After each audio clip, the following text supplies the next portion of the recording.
Ito ang mainit-init na chismis ngayong umaga. Ashdres, hindi hiwalay.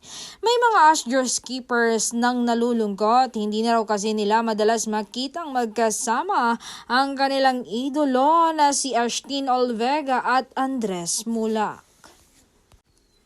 Wala na rin daw project na binibigyan ng management sa kanila. May chika pa na hiwalay na sila kahit hindi pa man din umaamin.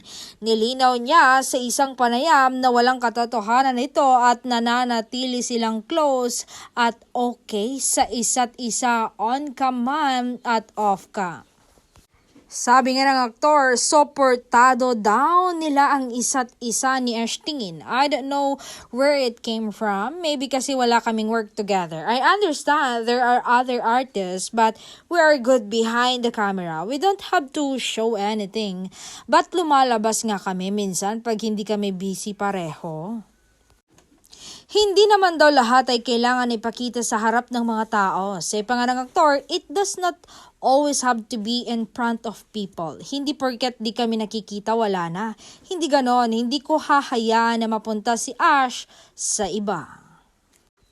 Dahil dito ay nabuhayan ng mga keepers, kaya tigilan na raw ang mga basher ang paninira sa dalawa.